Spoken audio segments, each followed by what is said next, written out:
Hey everyone, welcome back. Thank you as always for joining us. Fancy seeing you here on a Wednesday. We appreciate you guys joining us. As you guys remember, if you guys did, listened to our previous show, we were kind of running out a little bit short on time on Sunday or Monday, actually it was, and we didn't even get to this weekend's fights with Dubois and Usyk, and of course Manny Pacquiao and Mario Barrios, and the undercard of that one because that undercard is pretty stacked. So we didn't even get a chance to get to that because we talked so much about last weekend's Ring 3 card. But this is exactly the reason why we decided to come at you one more time during the week on a Wednesday. So we are absolutely pleased to give you guys another show. Even if it isn't, a full-length show, it is something that we're going to include, of course, in this week's events because we have quite the card coming up this weekend. As a matter of fact, there's another card going on this weekend that we haven't even talked about, but we won't talk about it in too much in depth in this show because it pales in comparison to the other fights going on this weekend. But we appreciate you guys joining us once more on this Wednesday evening. I am back at home in Las Vegas, so shouldn't have any internet problems this time, or AC problems for that matter, because even though it's hot as hell here in Vegas, I have my AC blasting. But we will definitely go over this weekend's fights. As I mentioned, we got Dubois Usyk earlier in the day on Saturday, and then later in the evening, Pacquiao and Barrios, and more news that developed between Monday and now that we're definitely going to be talking about. A little nugget of information that one Turki Usyk decided to drop on us today. But before we get into all of those, Andrew, what's going on, dude? Kind of crazy seeing you twice in a week, huh?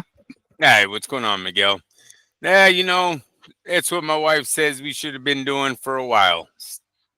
2 shows, Two more shows. content, more content is all she ever says. But either way, it's worth it. I think it's going to be happening more, as I told you last week, bro, with these as many fights as Turkey's putting on. And it does seem like he's bringing it on some of these cards. You got 4 fights that should all be talked about. It looks like we're going to be putting more time in on the podcast, dude. Yeah. Totally understandable, and I'm here for it. I'm here for it. Hopefully, our listeners are as well. Let's go ahead and get crack-a-lacking on them because it's quite the stat card this weekend. You know what? By the way, before I even get into that, on the undercard of the Pacquiao Barrios, there's going to be a young undefeated Mexican boxer by the name of David Picasso.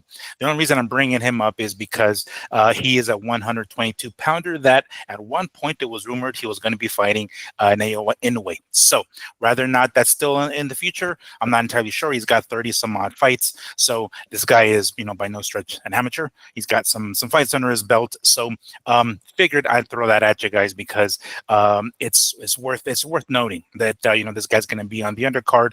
Keep his name at the top of your at the top of the list, I should say.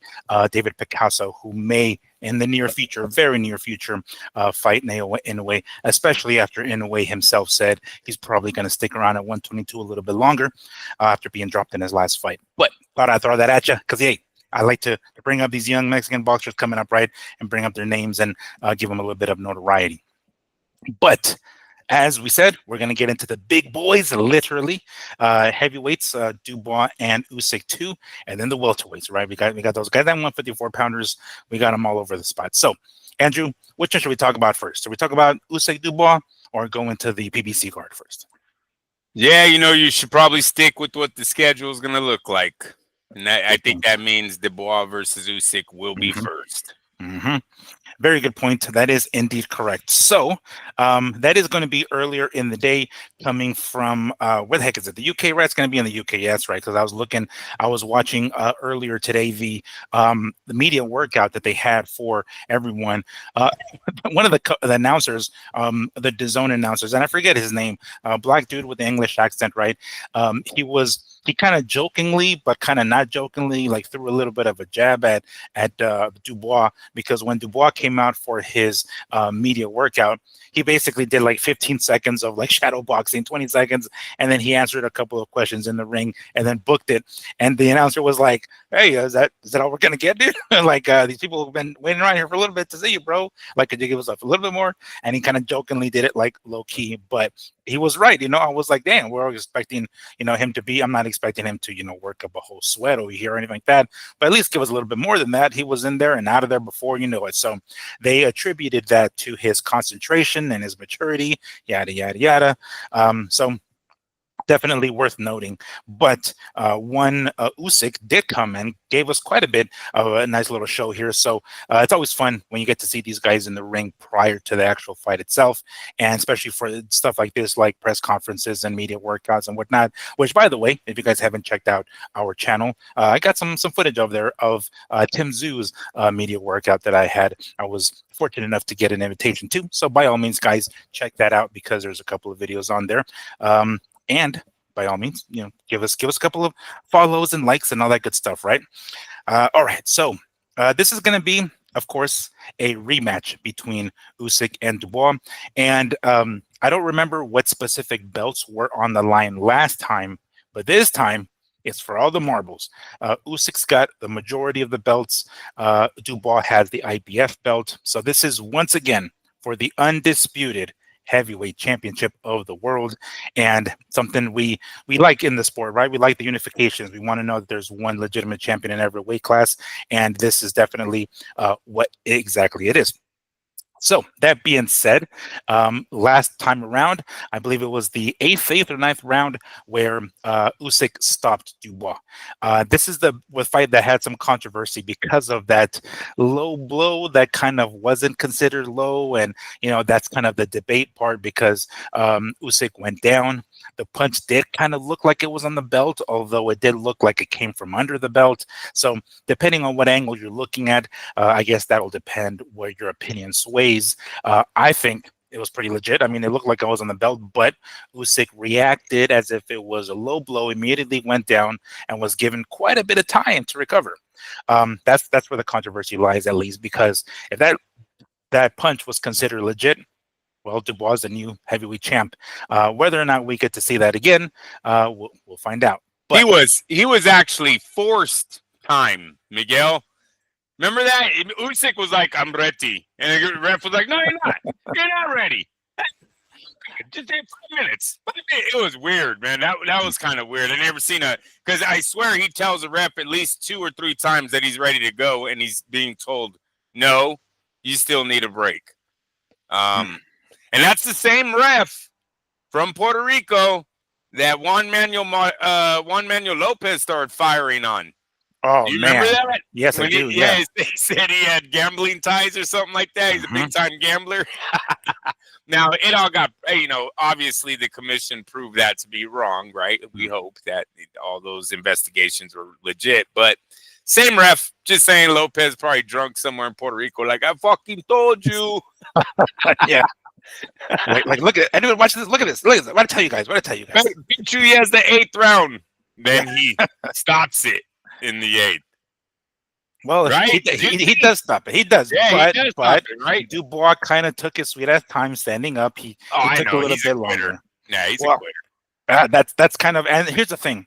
After seeing the knockout with Joshua, Dubois knocking out Joshua, my pops was like, "Oh, this is a different Dubois. This Dubois beats Usyk." I was like, "Okay, Dad, pump the brakes. I'm not about all that." But of course, this is what we're going to talk about in the show, right? And in particular, our predictions. So, have you had a chance to watch their first fight to kind of refresh your memory a little bit? Yeah. Yes, I've seen the first fight. There's not too much to say about it, Miguel. It really comes down to that low blow. In my opinion. The rest of the fight, listen, Dubois he's in it, but at no point was he ever winning it, if that makes any sense. He's a big puncher, so we stood interested in it, right? Because obviously the body shot landed. So we were, and he did try to land more during the fight, but he's always behind, and I don't like the ending. I don't like the ending at all. And, knocking out Joshua is fine and dandy and all, but we all know that Anthony Joshua was on his way down when Dubois fought him. So Dubois had all the confidence in the world that he could put Joshua to sleep going into that fight. I don't think he has all the confidence in the world going in. When you look at the punch that actually puts Dubois down, it's a jab at best. I mean, to me, it was a total fold. I think ESPN even calls it. Timothy Bradley starts questioning the heart immediately at Dubois. So, that's going to play heavy because this is going to be Dubois' second time he did that. Now, I know the eye was bad. When against Joe Joyce, the eye was serious. It was closed, right?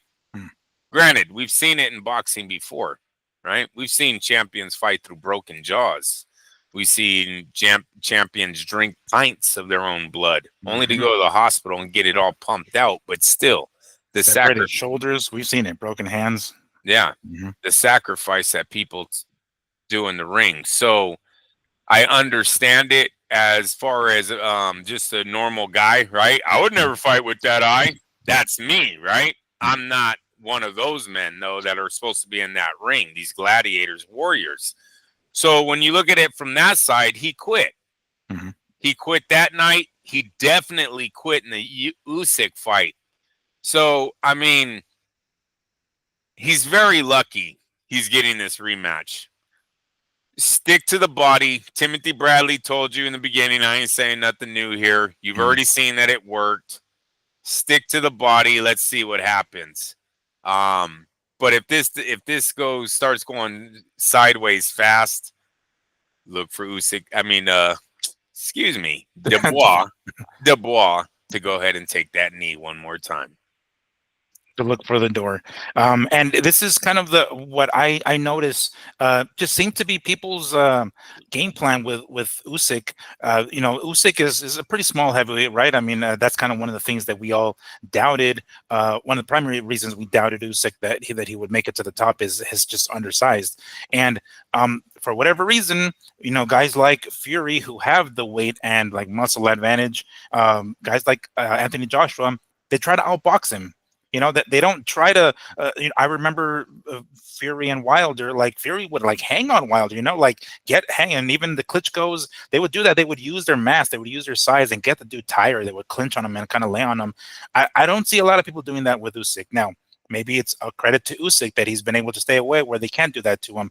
But it seems as though everybody, like the other heavyweights, seem to be okay with trying to outbox him. He's an Olympian or former Olympian. Much smaller, much faster, southpaw. It's kind of a difficult puzzle to figure out. So I would think that they would be more inclined to just throw heavy bombs, because there were a few times where even Joshua himself would throw some heavy ass hands and it would send Usyk back. It's like, yes, there you go. That's exactly what I'm expecting. But they just seem to want to outbox him. That's what it looked like Dubois was doing in that first fight. I anticipate a different game plan this time, something a little bit different, using his power, using his mass, and maybe, doing what, Zepeda tried to do this last weekend, right? Corner him, put him against the ring, put him against the ropes, and basically use your power, really, over Usyk, because, again, he still is one of the smaller heavyweights.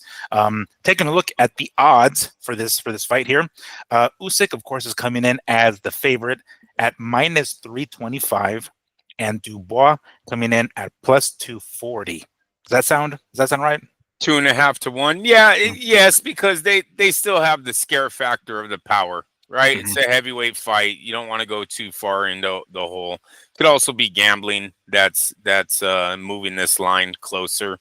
I don't know what it opened up as, but 2.5 to 1.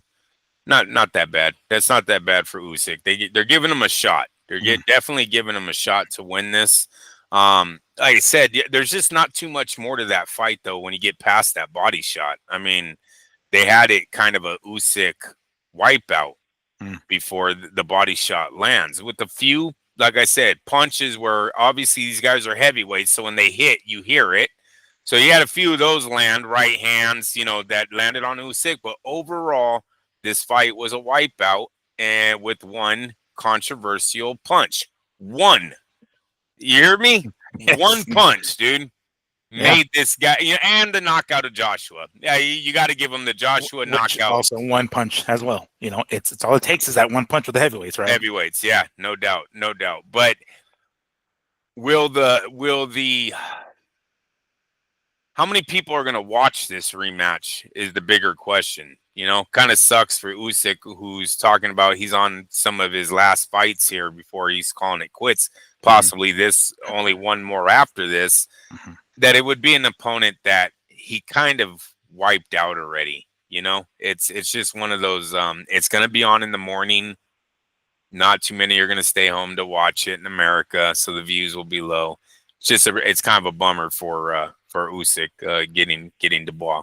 Now for Dubois, if he is to somehow strike lightning here and get this victory, it just that'd be huge for him. But I guess it'd be a third fight, right? Just leads right into a third one, so that sucks for him again.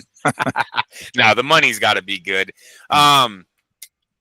Big guy, good power. Don't like the chin. Don't like the heart.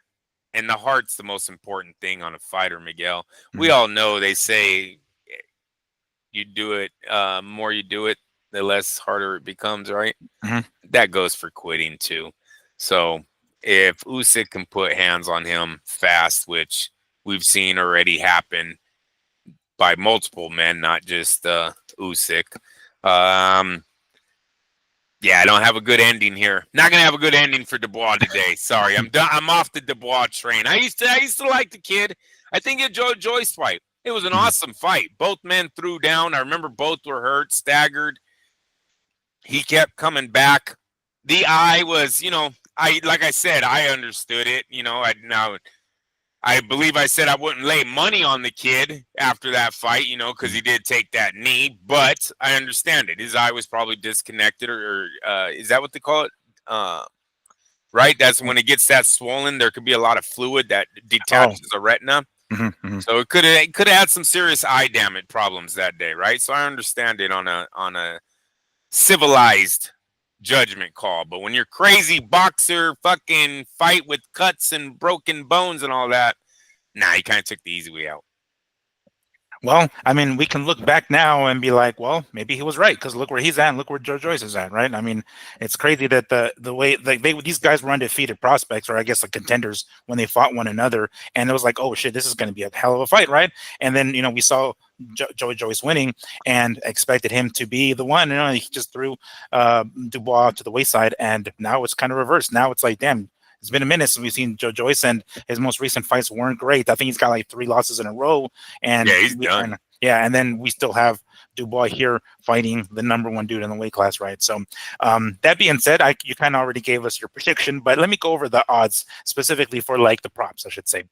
So Usyk by KO, TKO, or DQ plus 125. So even though he did stop Dubois the first time, they're not giving him much credit because it's plus 125 on that one. Usyk on points, it seems as though they're anticipating him as the points. Plus 175. Well, I don't get how that works. They're saying it's a knockout, bro. You're only getting $25 for every $100. You're getting a 125 for every 100 you put down. You're getting 175 on decision. So they're anticipating a knockout by Usyk. All right. On the other end, Dubois by TKO, KO, or DQ plus 350. I would figure the way Dubois would win would be by KO. So it seems like kind of a little too much. I don't know. Maybe that was much. And then what the heck? Dang it! I was on my freaking app and it just totally knocked me out of the app.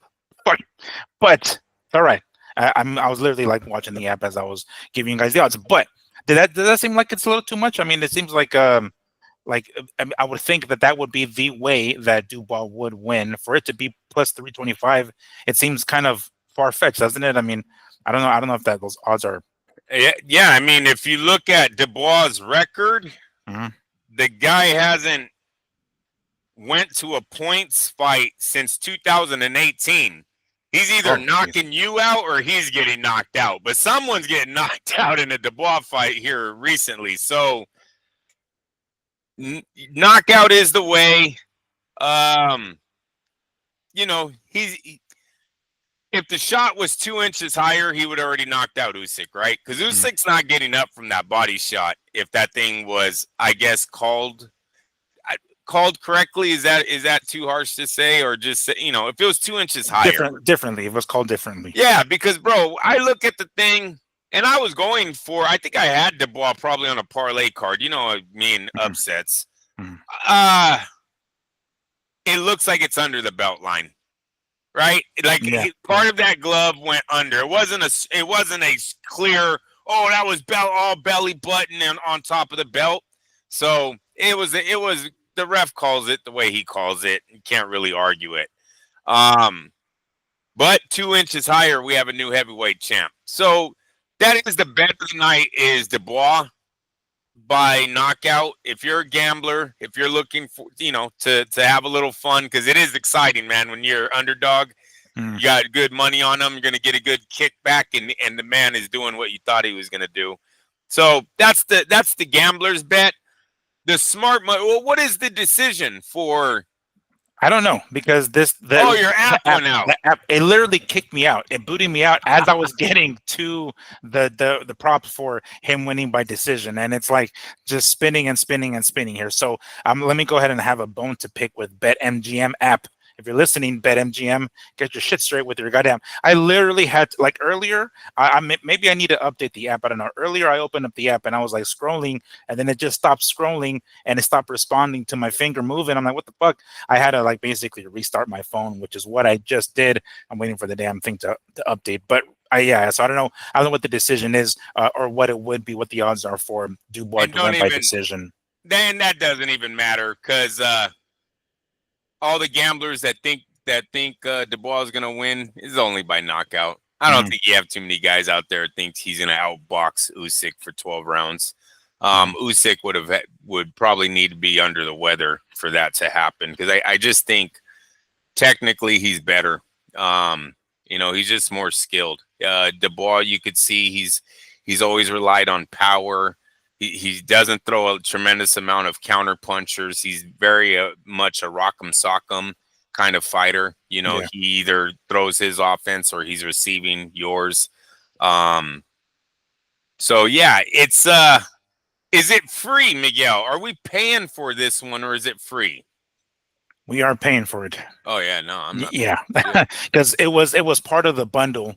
It was like, you can pay 65 or whatever for the Ring 3 card, or I don't know what the amount is. I assume it's the same, $65. I think it was for this one on its own, if you want to order it on its own. But if you order both, you get the bundle for like $90 or whatever. I forgot the exact amounts, but yeah, basically I can almost guarantee you guys, these bundles did not work, which made Turki rethink his game plan. And I can almost guarantee you this fight is going to get under 5,000 pay-per-view buys in America. You're telling me you're making Americans pay $65 at noon to watch a fight we've already seen from a guy we've already seen quit twice? Are you fucking crazy? Oh, the app just came up. Okay, Dubois by points, so decision plus 1,100. Yeah, that's the sucker's bet. That's the sucker's bet right there. You know what I mean? That's the one you're throwing a Hail Mary on. Yeah. But yeah, no, this fight isn't going to do shit, and I think that's why Turki had to rethink his DAZN approach. Wait, don't spoil it. Don't spoil it. We're on DAZN, Doug. We're talking about DAZN. Yeah, I suppose we are. Miguel, it's a pay-per-view fight with big pay-per-view news. I'm trying to throw you softballs, bro. All right. Well, let's go ahead and talk. Well, I guess we can get the prediction on this one, right? We know the Usyk by how? How do you think Usyk does it? Where's the fight going to be held at? The UK. Damn. Dubois might bring a little bit of heart in this, right? Is he going to go down that fast in front of his countrymen? I wonder if Joe Joyce, he probably already did it, huh?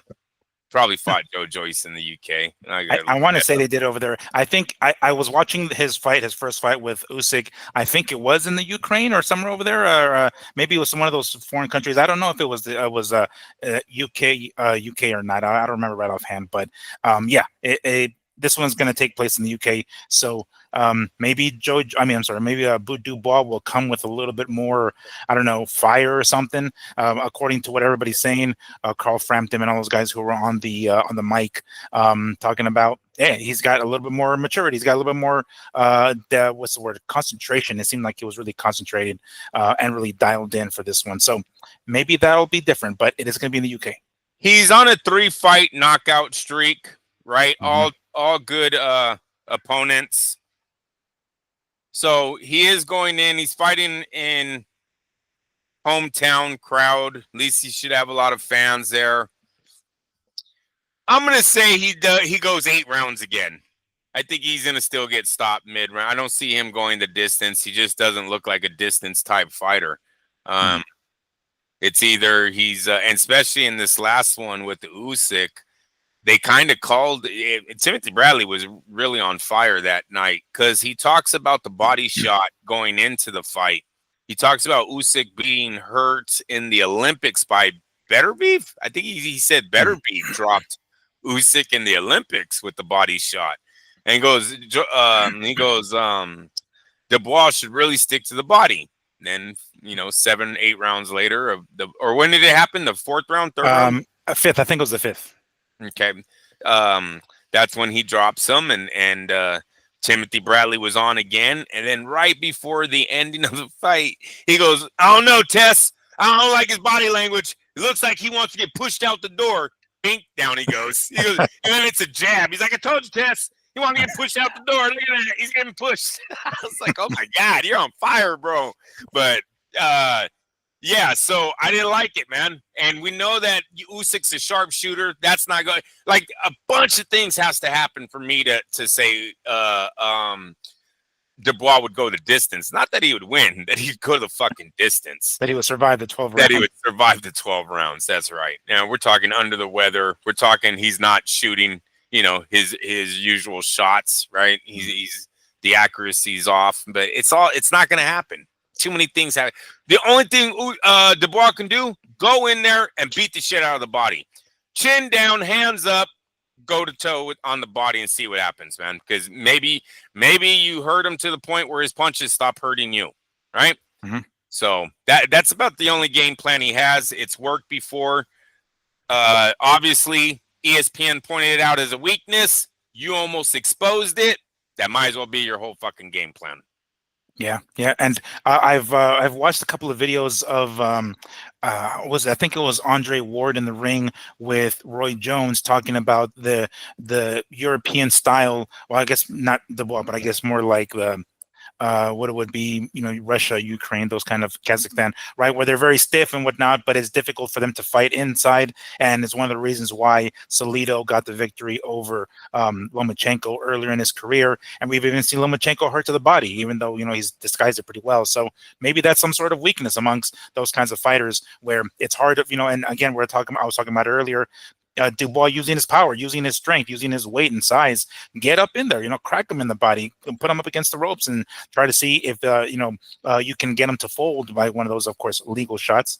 And by the way, their first fight was in Poland, so definitely not the UK. So all right, so you got Usyk by stoppage. You're gonna give Dubois 8 rounds. I think I'm gonna give Dubois a little bit more credit. I think it's going to be late. I think he ends up.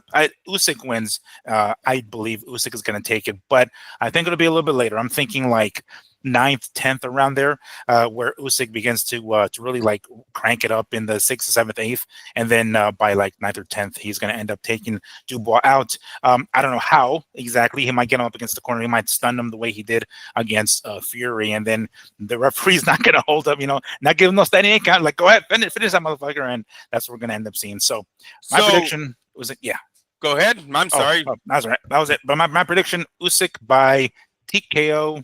8th or 9th round. You said 9th or 10th. Oh, sorry. My bad. That's what I meant to say. 9th or 10th. My bad. All right. So then I'm going to tell you guys this. You heard Miguel say 9 and 10. You heard me say 8. Why don't we just take 3 rounds? 8, 9, and 10. Lay down $50 on each one. Call it a day. Do you have round by round gambling on your app? Oh, good question. Let's see here. Let's get back to this if it doesn't fucking knock me out. Let's see here. Victory method.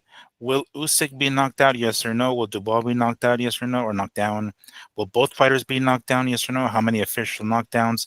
No, it just says like final judgment or whatever, right? Decision how they would each win, but not the round. At least no, not on this app. Not on this app. And we Mm. know whoever's in Vegas, whoever's listening is out there in Vegas or Nevada, I would say. We know that they do round by round betting. I think if you take the 3 rounds on Usyk, that's going to be your funnest way of making some serious money. You got to pick a round. You could get 20 to 1 odds. You could get 30 to 1 odds. You know what I mean? What's the over under on the fight? Do you have an over under on the fight? Not on this app, at least. No. What do they have for damn, because sometimes you see, you guys, you can look at the over under that they're putting out there, and if the over is like minus fucking 125, then obviously they think the thing's gonna go 12 rounds. But if it's a plus number, then it gives you just a little bit of insight on where to lay your money for the individual rounds. You know what I mean? But for this one, I would say because because Dubois has quit and the 8th and 10th. We're gonna stick with 8, 9, and 10. Let's lay some money on it. All right. That's probably when he just his mind goes, I don't want to do this anymore. Yeah. And the referee's like, no, we put 8, 9, or 10th. No, get back up. Come on. But in what Andrew was alluding to earlier, this one Turki Usyk decided to send out a tweet today because we are talking about DAZN and the DAZN pay-per-view that's going to take place on Saturday, right, with Dubois Usyk. Per Turki Usyk, great meeting with my brother Shay. Don't know who he is. He says, CEO of DAZN. Okay, that answers the question. We have a big vision to grow boxing and decide. This is him literally like typing that S word because obviously his English is not great. No more pay-per-view. Starting with our Ring Magazine show in November, all Riyadh season and the ring events will be free to DAZN subscribers. The pay-per-view model has damaged boxing and will no longer support it. And we will no longer support it. We are with the fight fans. Now, pay-per-view has been around basically as long as I've been alive. I mean, I don't remember when the first pay-per-view fight was. I know there was one in particular that HBO mentioned several times. But anyway, regardless. It was a long time ago, Miguel, because they had to go to movie theaters to watch fights back in the day, right? You'd only get, yeah. And that's pay-per-view, right? You're paying to watch. So yeah. So pay-per-view has been around for a while. Sorry, bro. Very long. No, it's all right. So it's been around for a long time, so much so that it's basically kind of a method of fighters getting paid, right? There's going to be pay-per-view points. They're going to get a certain amount off pay-per-view depending on other stuff like LiveGate, of course. But pay-per-view has been where it's at, right? That's kind of one of the primary metrics that us fans look at a fight and measure whether or not it's a success. Did it get good pay-per-view numbers? Did it get crappy pay-per-view numbers? Of course, that's here in the U.S. Other countries is another story, of course. But it's been around as long as I've been a fight fan, frankly. So it's going to be a little weird to not have that around. I don't know what kind of incentive they can give fighters other than maybe make up for it on the back end or something. I mean, it used to be making up on the back end, right? It was basically whatever the pay-per-view numbers were afterwards, they get something after. I watched a video recently, and I don't know how recent the video is. As a matter of fact, it might have been some time ago because I think it was shortly after Ryan Garcia and Gervonta Davis that Timothy Bradley was on a podcast, and he was kind of giving details on how throughout his career, this is the way he made his money. And Floyd Mayweather even reached out to him one time to have a possible fight with him, and he thought it was going to happen, but ultimately it didn't happen. And part of it had to do with the money that they didn't want to put up front, right? But he did mention that oftentimes with pay-per-view money, you don't get it all and one lump sum, right? Sometimes you get a big chunk of it, and then over years later, people still end up ordering it or other replay or something like that, and then they end up getting a check later on and so forth. So it's not all one lump sum, which is kind of interesting, but that is a way they used to make money.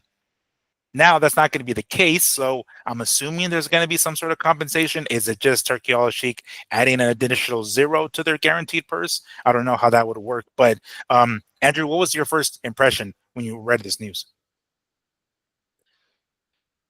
It seems like some scary times coming up for DAZN. They've got a lot of growing pains unless they're gonna put these, because they don't have a streaming app, right? See, Jake Paul and these Well, guys it's got its own. That's the streaming app. no shit. And I didn't say that right. My bad. They don't have Netflix, dog. DAZN ain't No, shit. yeah, they're not Netflix. DAZN isn't shit compared to these big boys, Prime, Amazon, and Netflix, right? So PBC, and we don't know how much the PBC is involved in Prime, but as of right now, Prime is still on with PBC. They're still putting on things. They're ahead of the game on Turki Usyk. Nobody's buying pay-per-view. The UFC's even having trouble selling pay-per-views now. We all know this, that the everybody's streaming. Everyone's got almost everybody I know that's watching these fucking fights, Miguel, are not doing it legally. I'm sorry. That's one thing I got to admit. It's like across the board, everyone is, I'm streaming it. I've got it on my phone. I found it on a site. I go to this one site. It's like, damn, does anyone pay for this shit anymore? I don't, though. I'm just going to someone's house that's fucking streaming it too. You know what I mean? Like, if I come over, you better order that shit. I don't want to have to refresh my damn. Before that's what we did, man. Sometimes a hat came out, $20 each, $10 each. Bam, fight's on. Give it to mom. Mom's good. Fight's coming on. That's what it used to be. Now, hey, look, I gotta tell you, one of these sticks, it works better than my fucking DAZN app on my TV. It makes me mad, bro. His shit doesn't get all fuzzy. It doesn't look. Every once in a while it'll stop, but then it comes right back on. I have not been there yet, and I hope I'm not jinxing myself. Not been there where it's turned off or got zapped or anything like that, right? So they had to have seen this shit, dude, and know that you need a platform. You need to get on a streaming app. Now, DAZN, they've got dreams of becoming this big global sports platform. Could have swore they put in like $1 billion in this dream, maybe even more. It might have been $1 billion they gave to boxing. The shit didn't happen. Nobody tuned in. I don't currently have DAZN in my house. Now, I'm going to have to change that, but I had finally told her to cut it off because all they were doing were pay-per-views. So I was like, well, fuck DAZN. Why do I need to watch fucking sports that I don't really tune into? He had to have seen that. They're trying to come back with this new idea. I don't know, bro. I could have swore DAZN already did this. We're not going to charge you guys. I was just about to say that. We all remember the pay-per-view is dead, and that really funny video of that clip of Office Space, the movie where those guys are beating up the printer, right?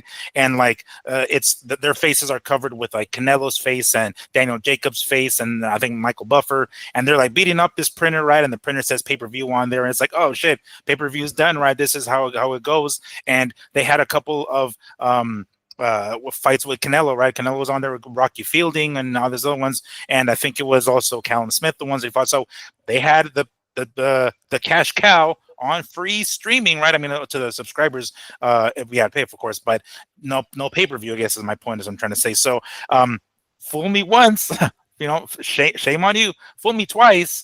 Shame on me, man. If I'm going to believe this shit, I don't know. This is starting to get like, Tyson Fury retiring, for fuck's sake. It's like, all right, do we really believe this? And this is supposed to start with the November card, which the one we talked about earlier with Haney and Brian Norman Jr. and a few other ones, right? So, Benavides and Yard are the main event. So it's supposed to start with that one.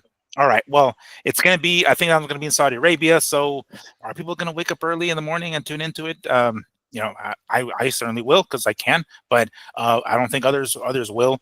I don't know how this is. Like you said, this is scary times because I don't know how this is going to work.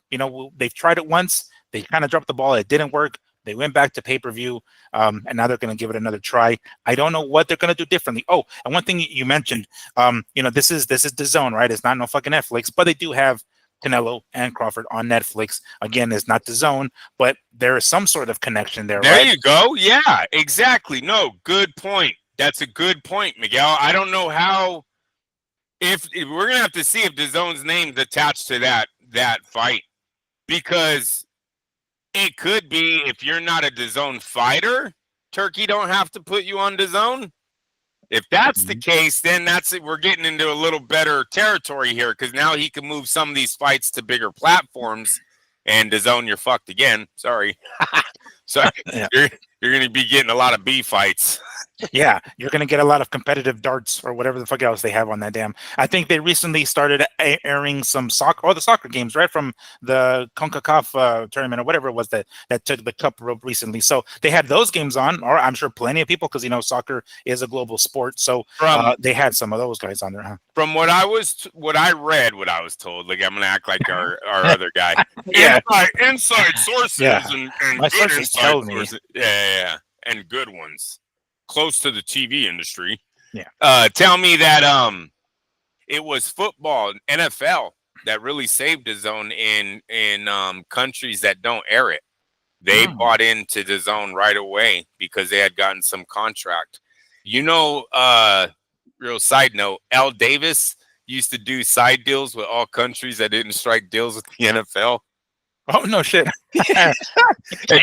and you would just get like a Raiders game. You'd get no NFL logo. He couldn't do shit. It'd just be like the game, dude. Commercials just went black. But he got some kind of money from showing them their team.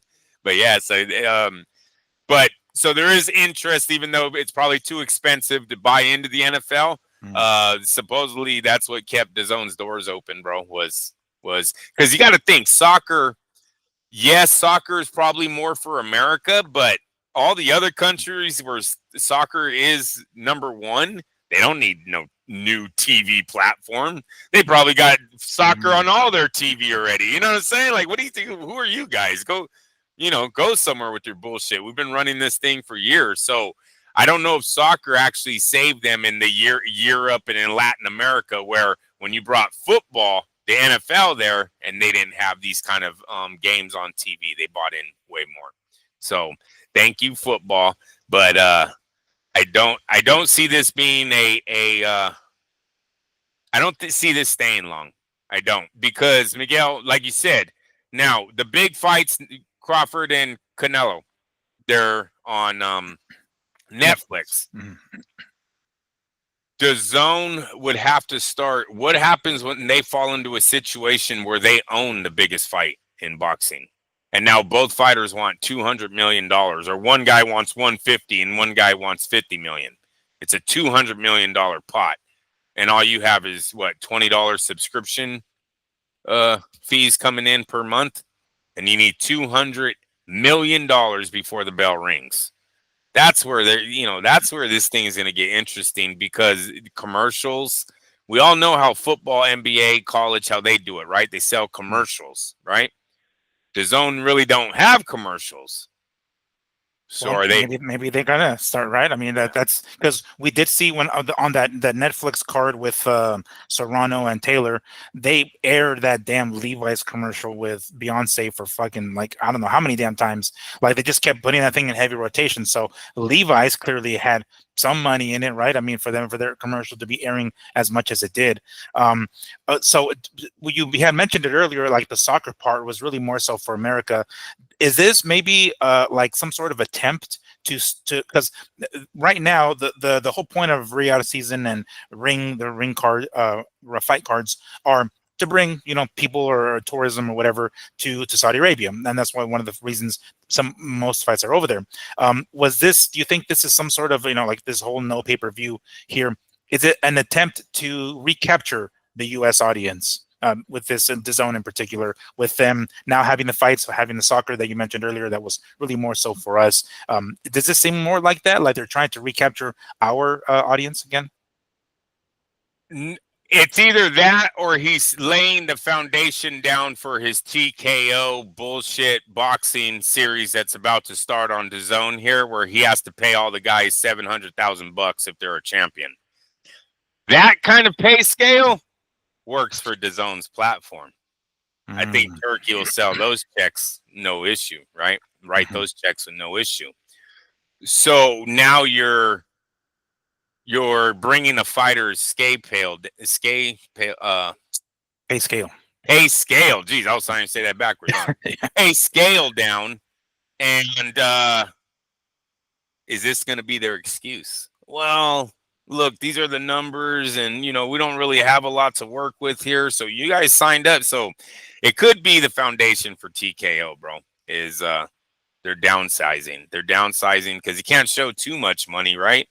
Or the fighters are going to ask for more money.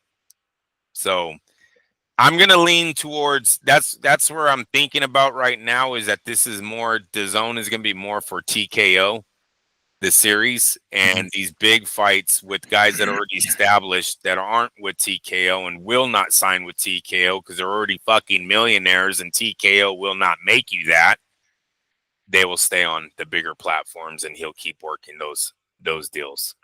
It's the only thing that makes sense, people.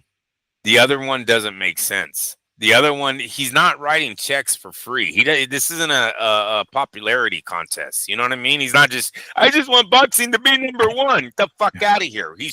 Somebody's trying to make money here, right? So I know he said that pay-per-view in November is supposed to, and he's saying all pay-per-views, bro. It's gonna be interesting, but he has the money to at least play the game for a while. I don't know how much money they have, but they can play for a while. They will probably outlast the one war or two, and then just see where DAZN is at the end. If they are some, I'm sorry, but I'm just so up on Netflix right now with them getting in. Did you see the numbers Netflix brought in? We're gonna talk about it. We can. I wasn't gonna, but let's go ahead and there's your pitch. All right, thank you. That's my little softball, right? I was gonna ask you this actually before I'll pull it up here momentarily. But as far as like if you can put on your promoter hat, your Turki Usyk hat, how would they make up for it? Like, there's no pay-per-view. I mean, mind you, the pay-per-view, I can understand their perspective because of how few pay-per-views people buy anyway, right? Now with all these streaming services or illegal streaming sites, they will go that route as opposed to actually paying for the pay-per-view. So I understand why it's like, damn it, you know what? This pay-per-view shit isn't going to work anymore. Fuck it. And we've seen time and time again the poor pay-per-view numbers. Canelo's doing the 800,000, not even a million kind of thing, right? And the only time we did reach a million was back with Gervonta and Tank. So how else would they make up for it if now they're realizing shit, pay-per-view isn't working anymore because people are illegally streaming it and not paying for it? How can they make up for the money that they would have gotten had they kept with the pay-per-view model? Well, we'd have to look at Netflix's model. So Netflix has a lot of people that have subscribed to them, right? And I guess they're going to go off viewership, would be how they pay the fighters. So in DAZN's situation, they don't have as many subscribers. But they're going to have to try, like I said, eat the bill, I guess, for a few years and see how this thing turns out as far as boxing. What's scary, though, is DAZN had 3 of the biggest names in boxing when they opened up and it didn't work, right? Right. So, it's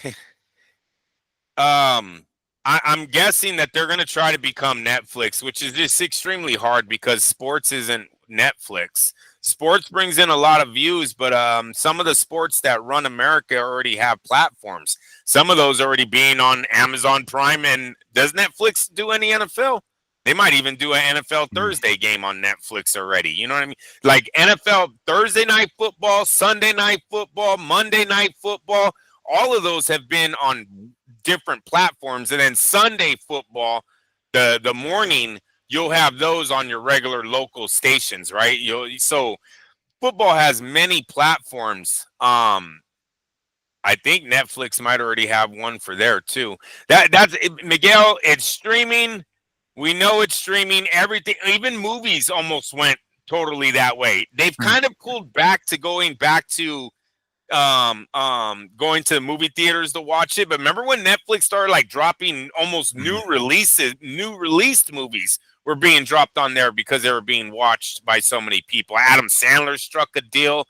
Who was it? Who did was it Netflix Adam Sandler struck a deal with when he was making movies strictly for that streaming app. Oh, damn. I don't know. I don't remember hearing about that. It was like the Happy Gilmore Productions or what, wasn't Oh, it? yeah, Something like yeah. that. Yeah, remember that? Madison Gilmore or some shit. Madison, Happy yeah. something, There you go. There you go. And they weren't the greatest movies. You could tell these guys were drunk. Yeah. Drunk, just throwing shit together. You know what I mean? They're like, hey, we got to do 2 hours. What do you guys can think of? They weren't the best, but you almost seen them take over Hollywood, where all the, you know, Adam Sandler's a $20 million guy. You know, he makes big money. He was only putting his stuff on this one. Now, I think Happy Gilmore 2 might going back to the movies. Am I correct on that? That one will not be just on streaming apps. Oh, that's a good question. I'm not sure. I mean, I most likely. I mean, this is so highly anticipated. I'm almost certain they're going to go to theaters. Yeah. Yeah. So we've seen the streaming apps do that to movies. They had their run. Millions of people. How many people watch the fight? Do you have the answer yet? How many people? Nearly 6 million viewers. Yeah. 19,721 in attendance. $2.63 million at the gate MSG. There is no top-ranked fight on ESPN that has ever done that, right? Two women, because I know Manny Pacquiao versus fucking Jeff Horn would probably do those numbers. But 2 women on ESPN have never come close to what you just said, bro. 6 million homes. And you know what? I mean, it kind of sucks, but I don't know if they're going to again. I don't know. I mean, they did it 3 times, right? And they did. I don't know how successful the second one was. The first one was. The third one, clearly. There isn't going to be a fourth one. Is it going to be a minute before, we do get another one of these kind of fights? That's kind of the downside of women boxing, is that there's only a small number of them that are good. And oftentimes they're in different weight classes and they kind of have to jump up and down to even fight one another. If they can get another one of these kinds, I think you mentioned it earlier, Layla Ali and Clarissa Shields. If we get that maybe on Netflix, that'd be fucking insane. They would do these kind of numbers, but damn, it'll be a while before that. But what do you say? Layla was 47 already, so who knows? But that's just maybe a pipe dream. But you seen Layla? You seen she already struck back at that, right?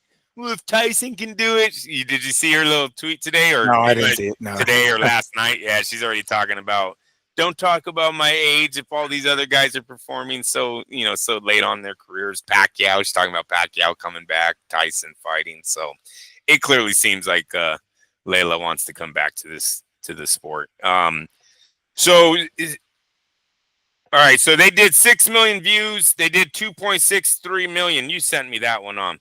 Yeah. I sent you one where it talked about all the records they broke. Yeah, that one, I went back to that post and it was already removed. Because I think you sent it to me on Facebook, so I went back to that Facebook post and it was removed already. So I don't know. I'm not sure, because when that happens, I kind of get the impression maybe the numbers were a little fudged. So I think that person, whoever originally posted it, did ultimately remove it, because I was going back. I actually liked that comment or like that post. I gave it the little heart or whatever. So I remember doing that, and our conversation on Facebook shows that I did that. So when I pulled it up here just now, I was like, damn, it's not there. So I had to go to our Instagram conversation, and I was able to find it there, but it didn't have all those additional record breaking stuff that you had sent me in that first post.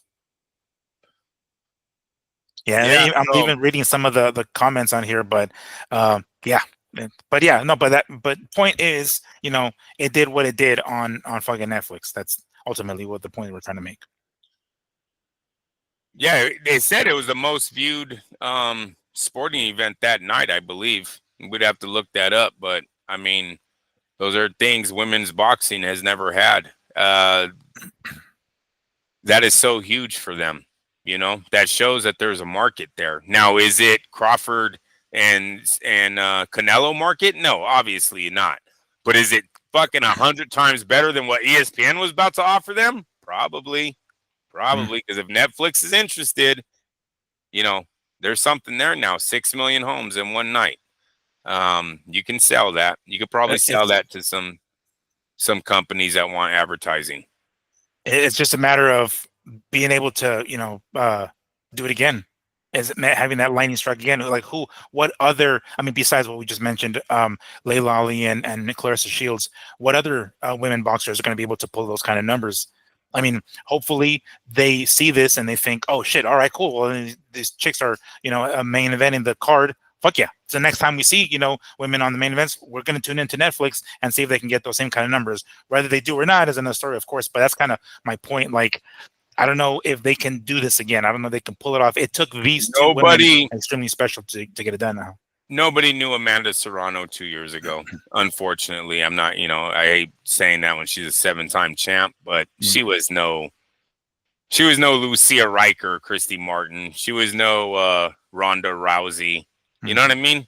She came out of nowhere and made herself a star. Alicia Baumgardner. Baumgardner, yeah.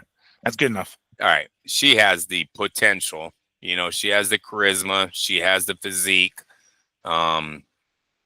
She looks like she could become a star if she was to get out there and get some exposure, which she already is with Jake Paul. So there's some Clarissa and Layla would be a huge fight, and then hopefully if Clarissa was to win that fight, her career would then carry on with bigger numbers, right? Netflix, remember, we're not paying for it, so people are more in tune to watch entertainment when you're not paying for it. So hopefully Clarissa can get some momentum. One thing about boxing is you have a lot of guys that always say down the inside, well, after Muhammad Ali, who's there going to be? And after Sugar Ray, who's there going to be? And after it's like every time our pound for pound guy gets old, it's like, oh my God, this is the end of the fucking world right now. We're never going to have the same numbers. Hasn't seemed to be that way. Floyd hurt us because Floyd didn't give us an ending to his career. Floyd bounced with, he's going to say, oh, I gave Canelo the shot. Fuck out of here. You gave Canelo the shot. You know what I mean? Canelo. Yeah. One title. Yeah, exactly. Weight drained, made him come in under the weight. Like, you didn't give anybody a shot. You robbed everyone, and then you left with your O. Maybe he's going to make that up. Who knows? But as of right now, the ball really stopped rolling in the welterweight division because of Floyd Mayweather. Yeah. He did not keep that thing going. He was supposed to sell us that bitch.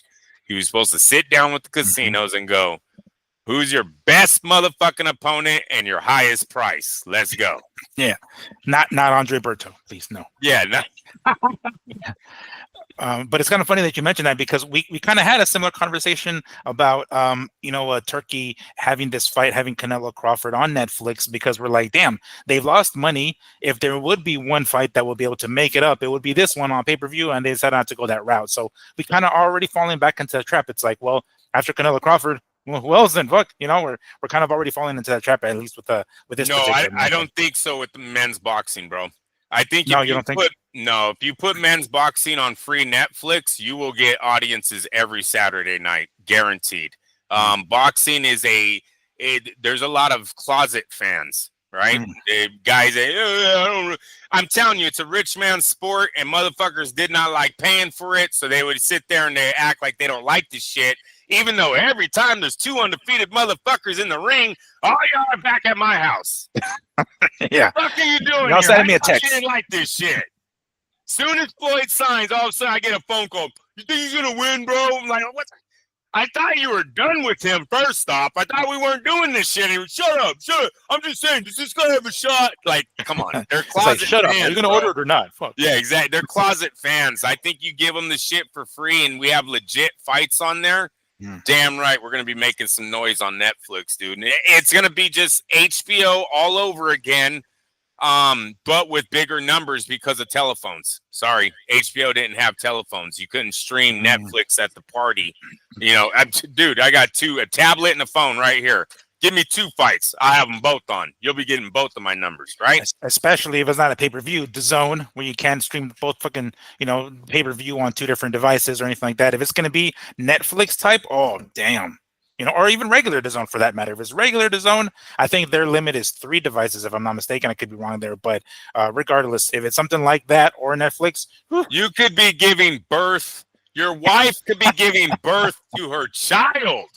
And you're not missing the fight that night. Let's go. You're gonna be holding her hand with her, like, breathe, honey, breathe, honey, breathe, breathe, honey, breathe. What the fuck is going on here? Like, look. 7th round. Shut the fuck up. It's like, could you tone it down on that machine, please? Can you please unplug that shit? He's making so much goddamn noise. I can't hear Jim Lampley on the mic. The numbers will be bigger. Yeah, good point. But yeah, but that's pretty interesting that they're going to go that direction. I don't know how they're going to make up for it. I mean, I don't know the commercials, right? As we kind of brought up earlier. That's a tough one, but okay, we'll bite. You know, fool me twice. By all means, I'll bite on the bait. Uh, Turkey, all On which? you know. Oh yeah, DAZN. I That, don't know. Yeah, DAZN. I don't know how they're going to make it up because they don't have a lot. And maybe they do, and I'm just not seeing it. Maybe there's a lot of soccer advertising going on in the background. You know, those things that like flash on the billboards, and I'm just not. I'll pay more attention to what DAZN's going to do. With Netflix, I got to think that they gave them $300 million for that fight. They gave them $200 million for that fight. Like I think Netflix has already paid Canelo and Crawford.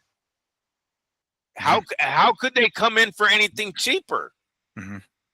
I don't know. That'd be weird to be like, oh no, yeah, no. Somebody's making money somewhere. So Netflix is gonna sell, is gonna get viewership. I guess they're gonna have to look at how many views get. Dude, it's so weird. I was gonna say subscriptions, but I really don't know because how much is it per month? $20. $20 per month. Yeah, like it's not a lot of money. Yeah, it's not a lot of money. Well, I mean, compared to what it used to be, I think it was far less. I think at one time it was like $6.99 or some shit. That eventually moved to like $10.99. And mind you, this is in addition to ESPN Plus that I have to watch Top Rank and UFC cards. I did at one point add Hulu because I had Showtime with PBC. I have the subscription with Amazon Prime, which I think is $12. I forgot how much it is specifically for that one, but at Prime Video in particular. But anyway, yeah. So, and this is, I think, of all the streaming services, I think that's the most expensive. DAZN is the more expensive one that I have. All right. So that being said, we move on to, of course, the card rather we're going to have this weekend. Side note. Yes, Bam Rodriguez is actually going to fight this Saturday on DAZN as well, free on DAZN. So just an FYI. Oh wow! Yeah, I know. It just got kind of lost in the shuffle of all the other good fights that are going to be taking place, right? So yes, most definitely. This is kind of one of those. And I mentioned earlier, we're going to have a young undefeated Mexican boxer on the undercard of that one. But as a matter of fact, on my TV right now, I was watching the media workout at the MGM Grand that was on the PBC YouTube channel with Tim Tszyu and Fundora and Fierro and Pitbull and all them good stuff. Of course, Manny didn't show up. It wasn't supposed to be for Manny, but Barrios did show up, and that's going to be a good one. So anyway, we can start off there. That's where we're going to basically start. Those are the three primary fights that we want to see. I believe Gary Russell Jr. is also on the card as well, and Brandon Figueroa against Joat Gonzalez. So it's going to be a pretty decent card. Specifically, those three primary ones. So we'll start with let's see here. Let me pull up that app once more. Where we at? Yes, here we go. Usyk Cruz taking on Fierro, which I always forgot his fucking first name, but nonetheless, that one is going to be. That's again. Oh, we got two rematches on this card, huh? Man, yep. I totally forgot about that shit. So we got that one here.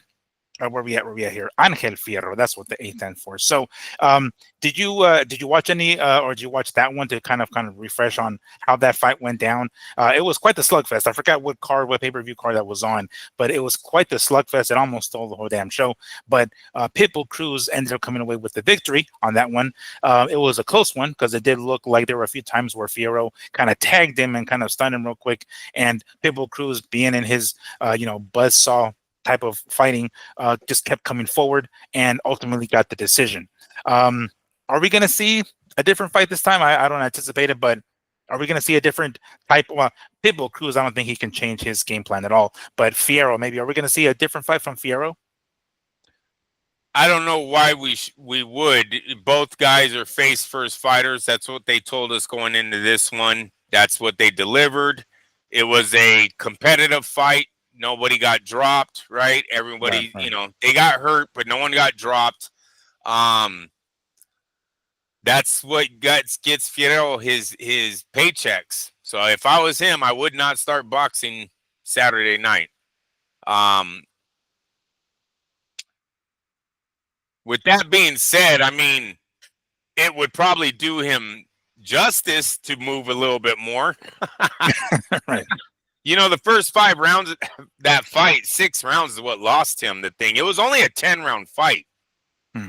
And I believe they had Cruz up by a lot.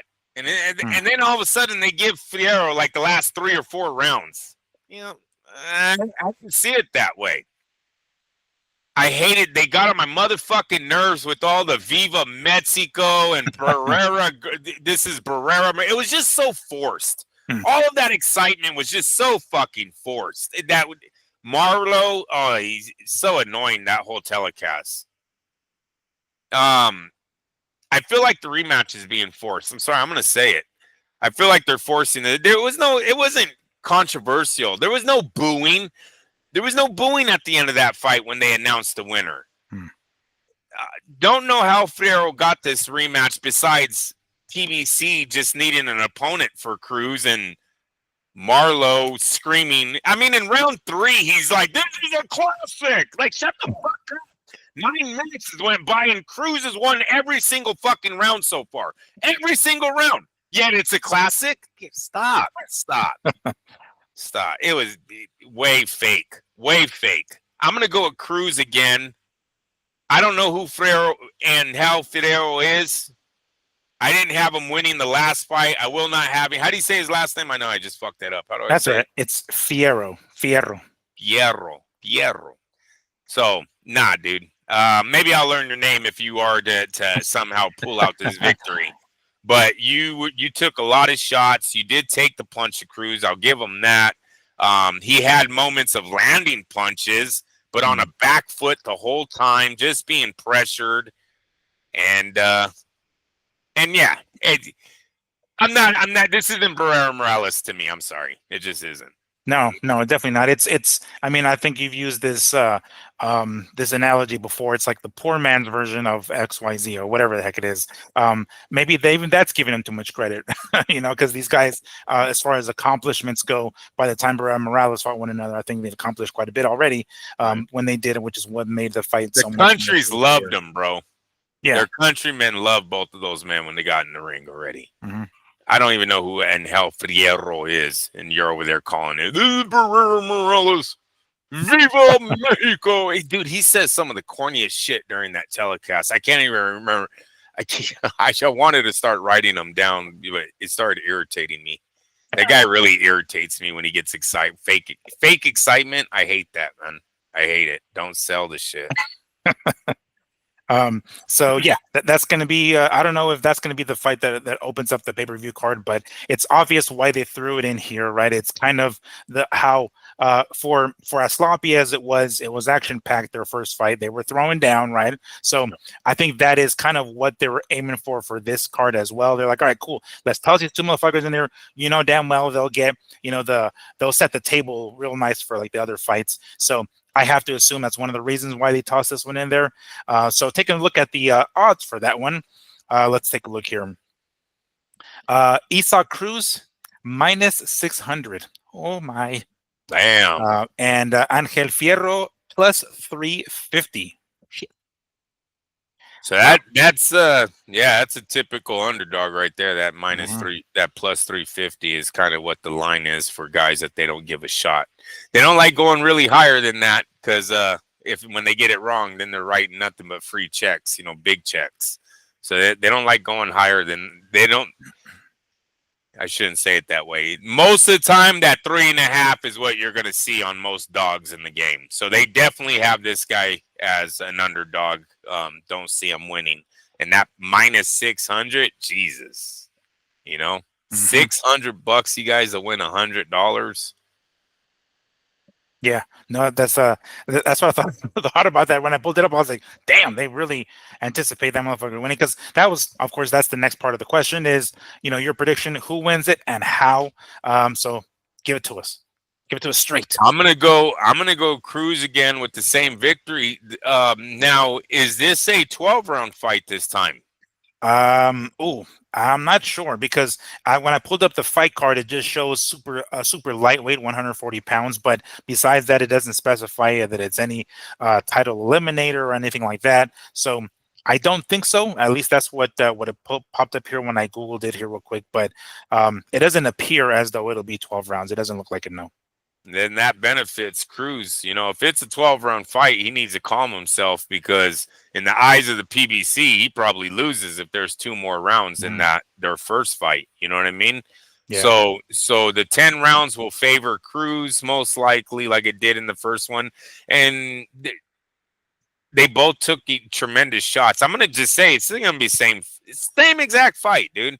It'd be a little dramatic and get people a little bit excited, but because we don't really know who the opponent is, it's not Barrera versus Morales. It's not Sabeta versus Stevenson. Like, stop it. There will be no little Mexican kids waking up Saturday morning going, "Oh, en Anel."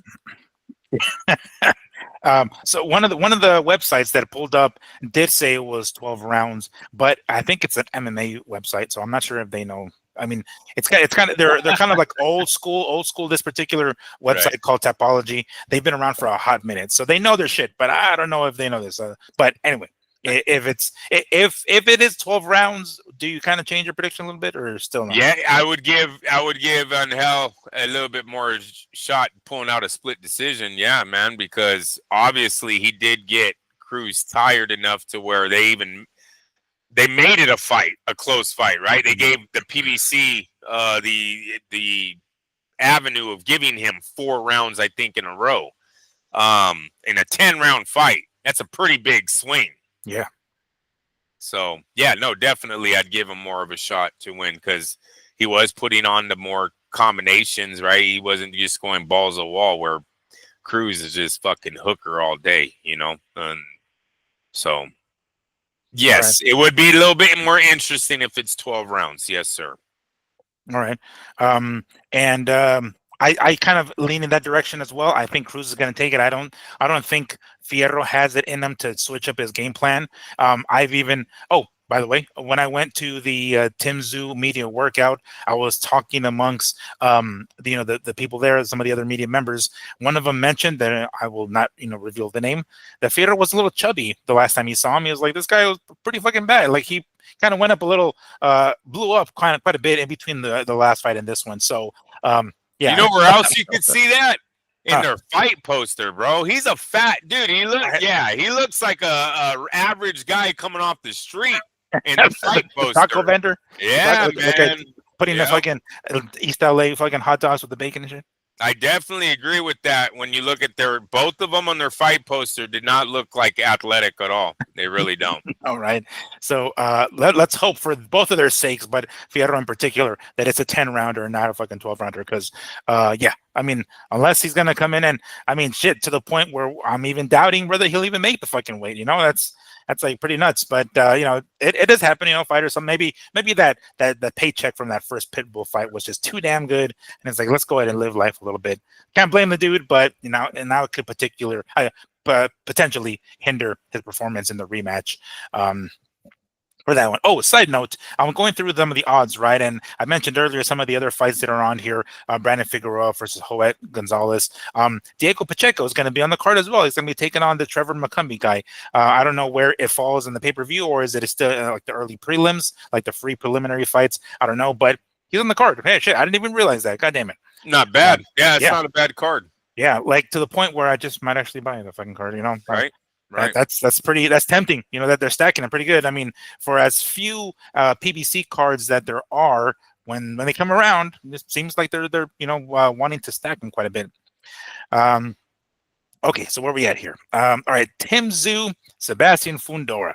This is kind of the one that had the controversy right of the first one with the accidental elbow to the forehead of Tim Tszyu, causing a nasty gash. We went into great detail shortly after that fight took place in regards to the corner. His corner probably betraying him a little bit and, letting him go on when he probably shouldn't have. And kind of crazy how their careers went in completely different directions shortly after that. But Tim Tszyu looked in great spirits. Again, I was able to go to his media workout, and he looked ready. He looked calm. He looked focused. It kind of looked like the old Tim Tszyu. All right, cool. So we'll see that.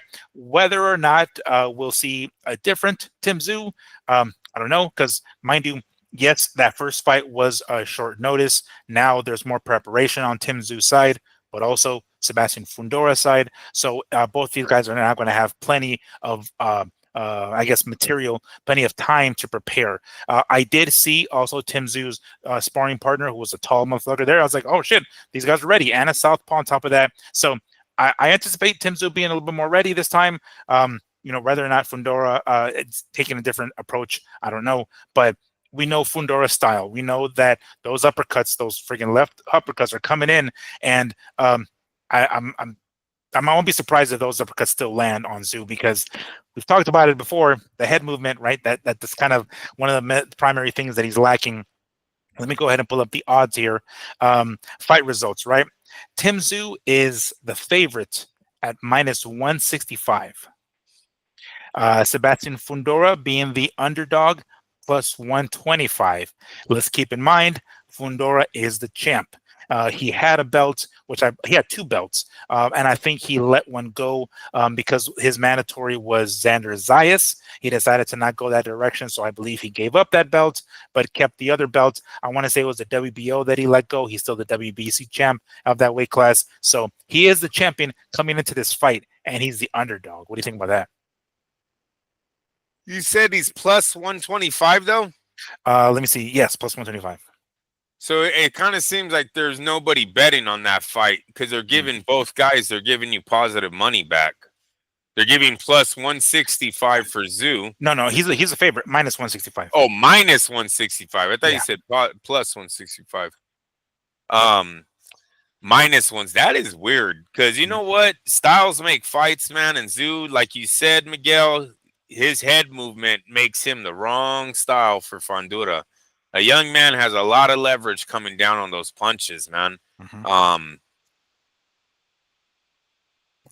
That is an interesting bet. I wonder, what are they seeing there? Now, I get it with the whole, he came in on a short notice. He was a replacement, correct? Yeah, I believe it was supposed to have been Tim Tszyu and Keith Thurman, and then Keith Thurman injured his hand, or it was somehow not able to fight. So then Fundora was on the undercard of that fight, and because he was already prepared, basically they offered him the fight, and he took it. So it was short notice. Fundora was in there in place of Thurman. Now, we have seen times where guys that were successful on short notice fights come back and lay an egg. We have seen that. Fundora doesn't look like one of these guys, though. Right? Andrew Ruiz is one of them. Yeah. Yes.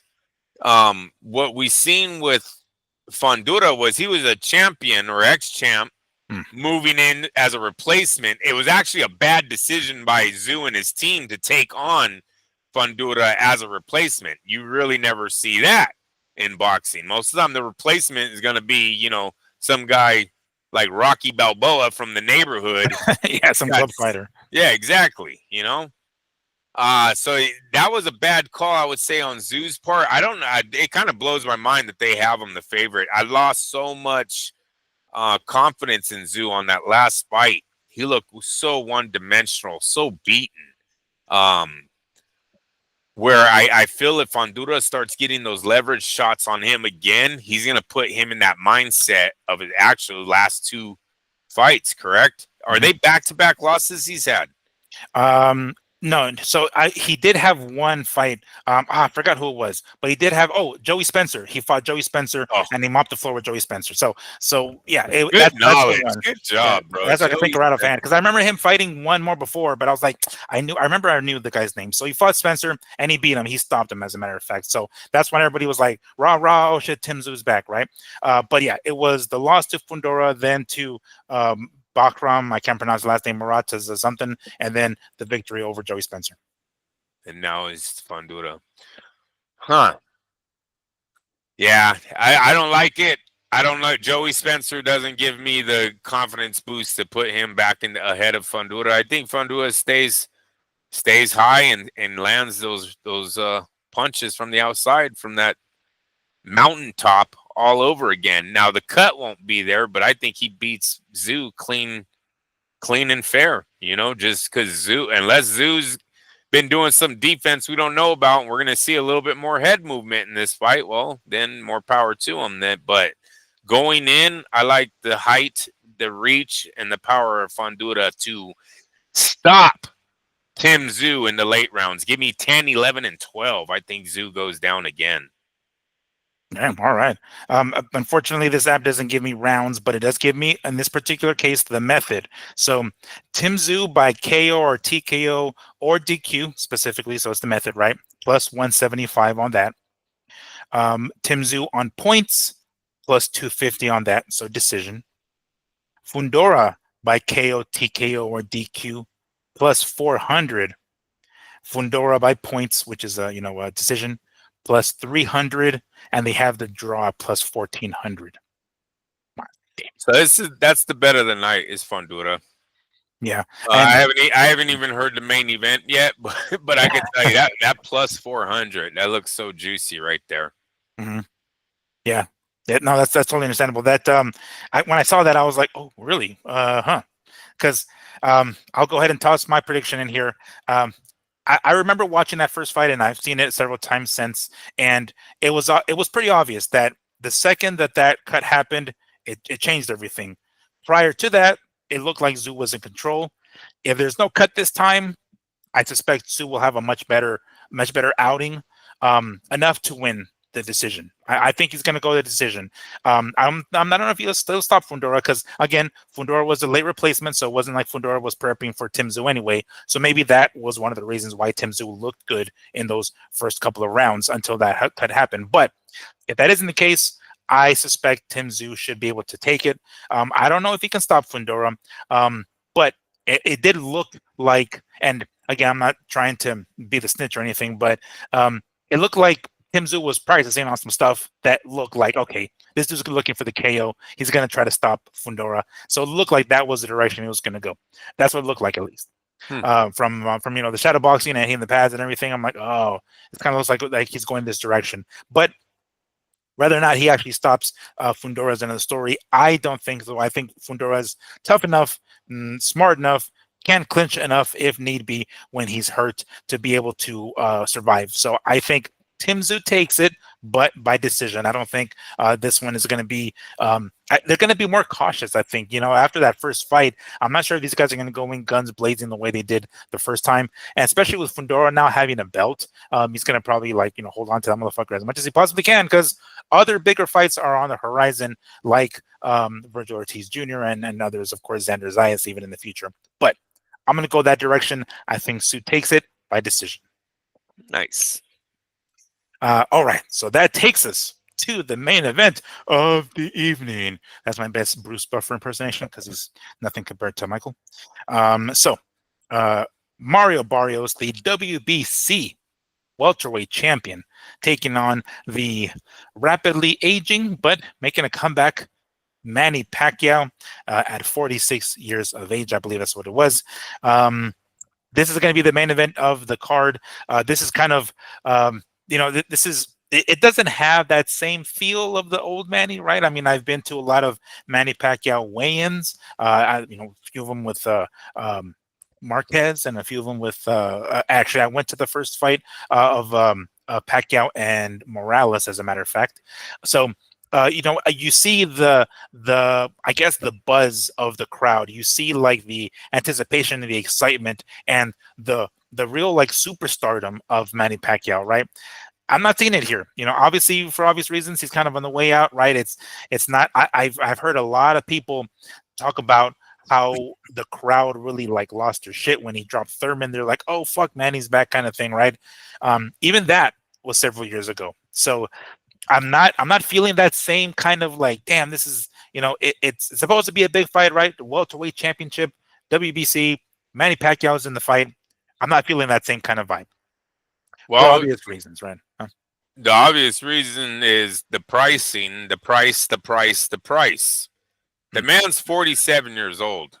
We talked about now Granted, I know Vegas has changed it up a little. Obviously, they can't keep allowing the gouging to happen in the tourism.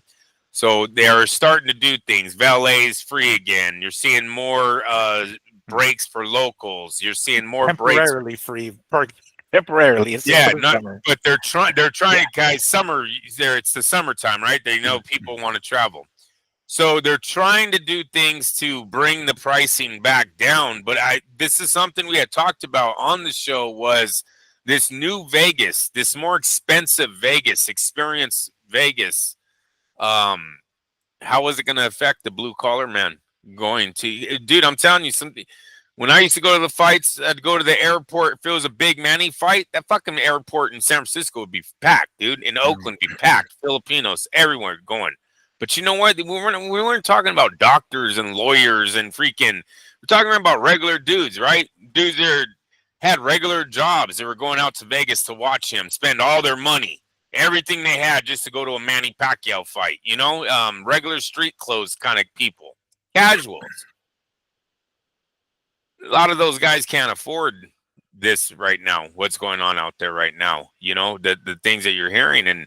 I was interested in seeing what a big fight was going to do. Now, granted, I don't know if we consider this the level of Canelo Crawford, right? It's a Manny Pacquiao return.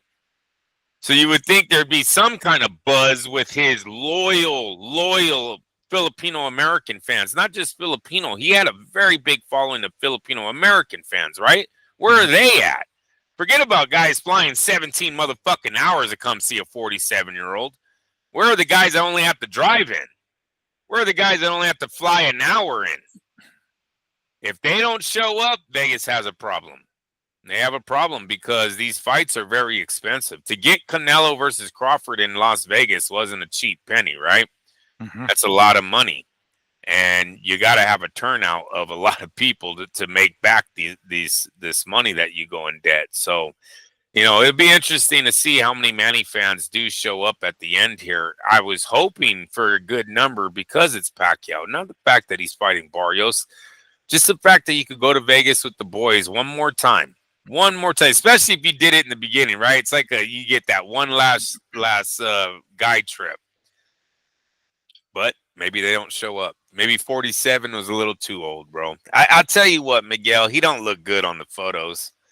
He don't even look like the young Manny. You know what I mean? This is like Chavez when he already had it. Remember when Chavez grew that lightweight beard? Remember he had like a little I was like stubble. Yeah, I was like, bro, you don't even look the same now.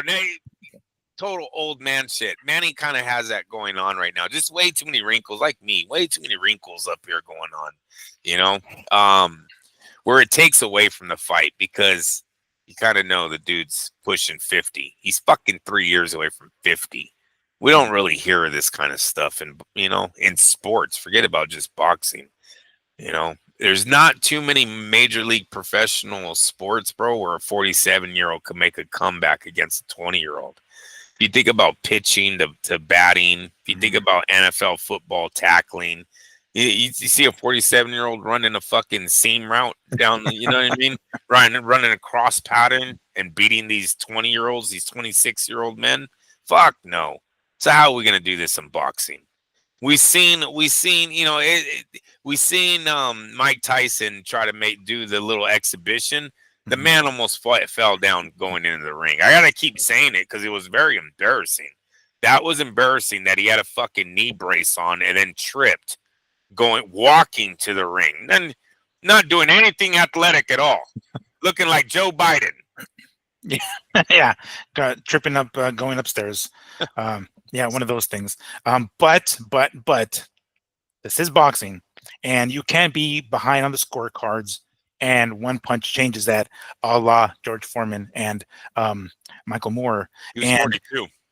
Yeah, 40, no, was 45. 45, okay. 45. Yeah, I know he wasn't 47, though. Yeah, but, this is one of those this is the sport where, you could be behind the scorecards and still get it. And what is often said about older fighters, the last thing that they lose is their power. So maybe he still's got that pop in that left hand. Granted, doesn't have the legs anymore, right? We talked about it even with Caleb Plant, with those kind of fighters that they use their legs quite a bit to move around. That's one of the first things that tend to go, right? It's the spring and the legs.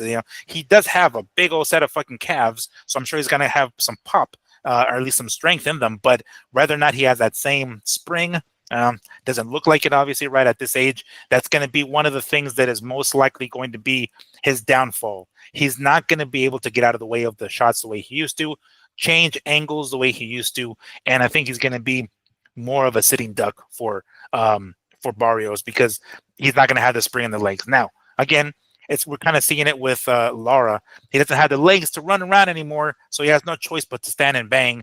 And do you want to do that with Manny? He might still have that power to be able to take you out with that left. So there's a lot of variables there, a lot of different questions, but the age is going to be the primary factor. Much younger Barrios against a much older Manny Pacquiao. Taking a look at some of these odds here, fight results. Here we go. Mario Barrios, the favorite, of course, he is the WBC welterweight champion, minus 275. Oh, Manny Pacquiao coming in as the underdog. I think it's been 3 or 4 years since he's been in the ring, plus 200. That's just a straight money line. Taking a look at the method of which Barrios by either KO, TKO, or DQ, plus 125. All right, not bad. Mario by decision, plus 200. All right, I anticipate from what it looks like they're not expecting the fight to go the distance. Pacquiao by KO, TKO, or DQ, plus 500. Or Manny by points, also plus 500. So both by decision or by KO, TKO, or DQ are both plus 500, with the draw being at plus 1,600. Wow. Right. Well, what do you think about those numbers? I think Barrios better win by knockout, or he should go home. Should call it quits. Listen, Manny already had his George Foreman moment, bro. When he came, when he comes back and knocks out Lucas Matisse, beats Adrian Broner, and then beats the champ. That's it, man. That was his moment. That was his walk off into the sunset. Right there, he was 43 or something like that. He was probably George Foreman's age. And this, I think he's just doing too much. And that, Barrios is 6 foot, man. He's 5'5", and they're probably lying to us. He's probably 5'4". You know what I mean? Yeah. Barrios has a 71-inch reach, dude. Manny has a 65 or some shit. He's got height. He's got age. He's got pop. Barrios also can pop a little. He better clean the floor with Manny, and it sucks. It sucks. You know, they remember when William Joppy fought Roberto Duran? Look at Duran. Oh yeah, no, I remember that. Can we look up the age of Duran on that fight? I'm gonna do it. You do it. I'll talk. You talk. Duran couldn't do shit that day, bro. He tried to move his head. He still got hit. The timing's off. You can't even gauge the speed that these young guys are coming at you with. And look how bad Joppy was when he went up against Bernard Hopkins. Right? Yeah. Or Trinidad. Was it Trinidad that knocked it? Yeah, Trinidad knocked he had him flopping all over the fucking ring. Yeah, exactly. Took him out 5 rounds. Yeah. It wasn't even really a fight. Yeah, Roberto Duran, he iced him in 2 rounds? Then apologized or some shit to it because I didn't want to do that to the old man, but they made me. That's what Barrios better be saying Saturday night when they put Manny in front of him. Miguel, you hit it right on the head about the movement.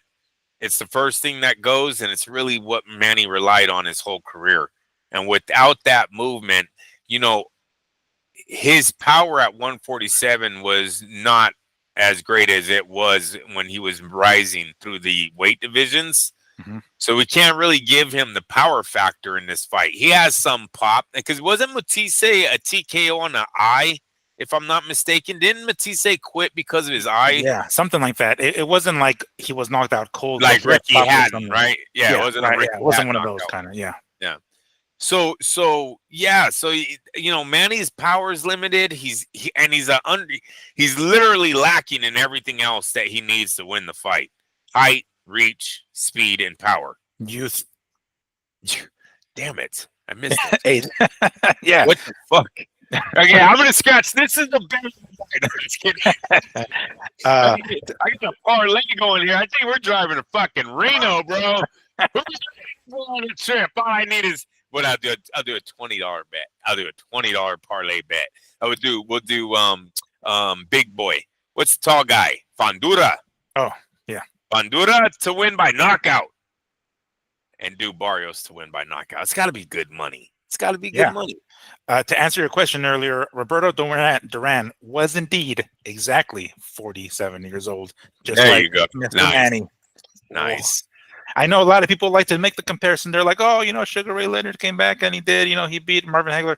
Yeah, Sugar Ray was like 31, guys, in case you I know. I that blows my mind that we considered him so old. I know he had hella injuries and stuff that made him look old. But yeah, when you first said 30, I was like, what the fuck, 31? They act like that dude was a grandpa when you know what I mean? Like he came back after, 3 years or something? He's only 31. Fuck, were you like, when did he retire? Yeah, that whole thing was that was crazy when I first realized he was that young coming back to fight Hagler. Yeah. Yep. Especially but no, main fight with, one of his big fights with Duran and Hearns, he was like 23, 24, so it's like, oh, yeah, back then, a whole solid 7-8 years later, yeah, it makes him look like a super old man. Not by today's standards, but this is today's standards, right? I mean, I know, 47, bro. It's insane. And then we got Layla saying she wants to do it. Same age. It's insane, dude. But fewer miles, fewer miles on the odometer. Fewer miles, but still, 47 and be like, yeah, I'll fight that Clarissa Shields. Like, Clarissa, you better knock her fucking head off, man. Like, yeah.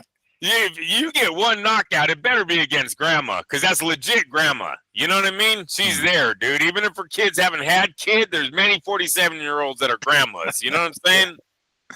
Yes, there are many 47-year-old grandmas with OnlyFans, for fuck's sake.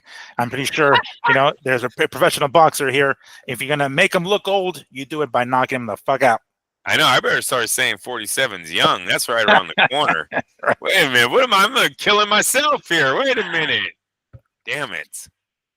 It's all right. You're not a professional boxer. You're not a professional athlete whose physical prime and athletic prime was a decade ago or before, even more so. But yeah, trust me, I hit the bag the wrong way it runs.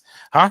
I get the itch being at the gym. Oh, don't get it fucking twisted. I get the itch until like I throw a left hook wrong and I'm like, oh shit, that didn't feel right. Whoopsie daisy. let me give it more time to heal and not come back like, oh, we only have so many throws I can do out of one of my arms, bro. And then the next day it'll be the same injury. You're absolutely right on that. Probably just too much shadow boxing in my life. That's okay. I've been Amanda Serrano, baby. We're gonna. Oh, you gotta call it that from now on. I'll be in the bathroom at the restaurant, just some Serrano in me real quick. Serrano, it's like, oh, Miguel, what are you doing? You sweating? Like, yeah, just doing a little Serrano out here. Just. Hey, I can't wait. They should have that in a movie in the street fight. What are you doing, bro? He's gonna walk right into this shit. You don't know that? You don't know how to fight, bro? The fuck? Like it was on Netflix, bro. It was legit. Did you not see it? Fuck.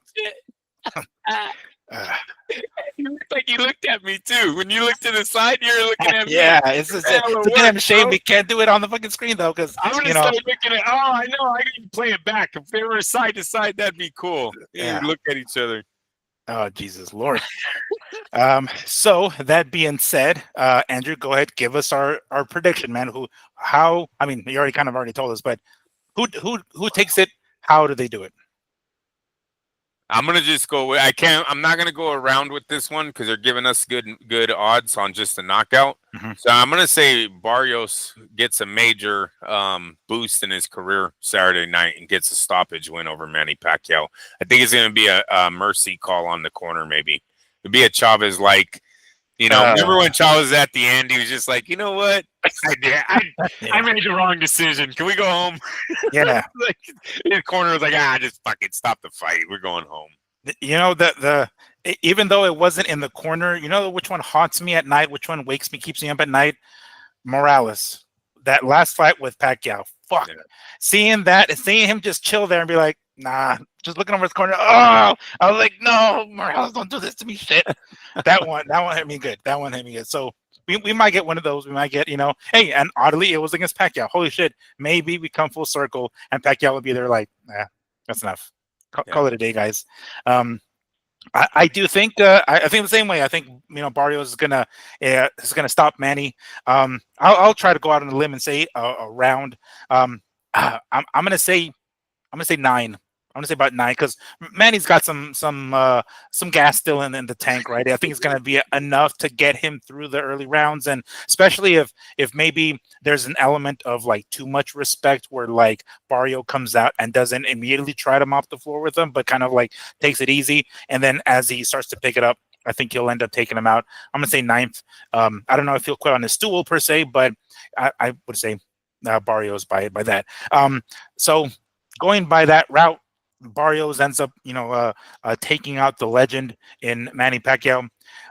Is Barrios going to get the credit that he probably deserves or maybe doesn't deserve? No. I mean, just taking out the guy, because it's going to be a Hall of Famer on his record. It's not. It's going to be. This is Larry Holmes versus Muhammad Ali all over again, bro.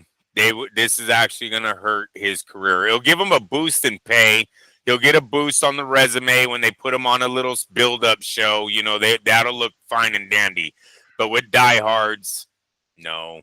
Legacy, no.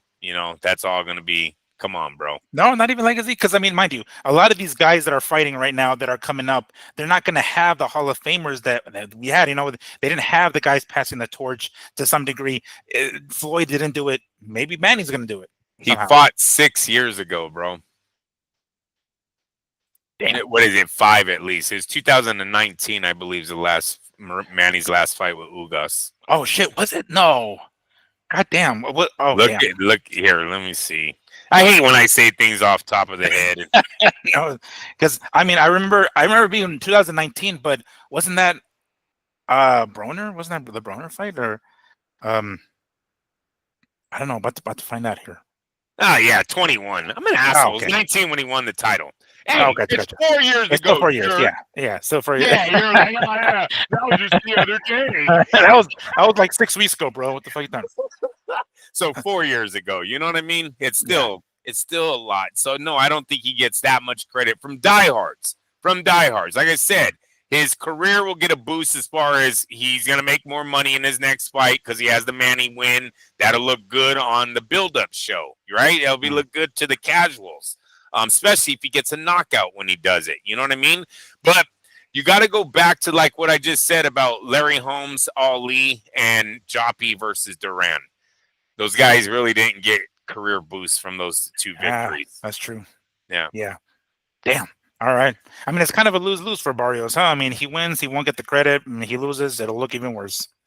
Yeah. Just get him out of there. Give him a lot of respect when the fight's over with, and then immediately move on to call out one of the big guys. Barrios cannot do any more of these B fighters, man. They got to give him a headliner after this, Well, it is a PBC guy, that's usually what they do. But we are seeing PBC dudes come over, right? Benavides and whatnot. Those guys coming over to not made the zone, but like Ring Magazine and Ring and getting on those cards. So not a bad idea. Call out, the winner of Haney, or hell, if Haney has to pull out because of his issues outside of the ring, oh shit, bam, right there. And what is it, November? Plenty of time to prepare for Brian Norman Jr. Yeah. All right. So there you go, guys. We wanted to give you guys some content on a Wednesday, and I'm happy to have provided that. Me and Andrew delighted to have provided that for you on this Wednesday evening. So let us know what you guys think. By all means, like, subscribe, all that good stuff, and by all means, comment and let us know what you guys think. By all means, the predictions. Give us your predictions because we like to hear them. So we will see you guys next week. For my co-host Andrew, don't get it twisted, Lapache. This has been Miguel Antonio Barragan, aka Fight Fiend Migs, and this has been the Mad Boxing Show. Thank you so much for joining us. Peace. Take care.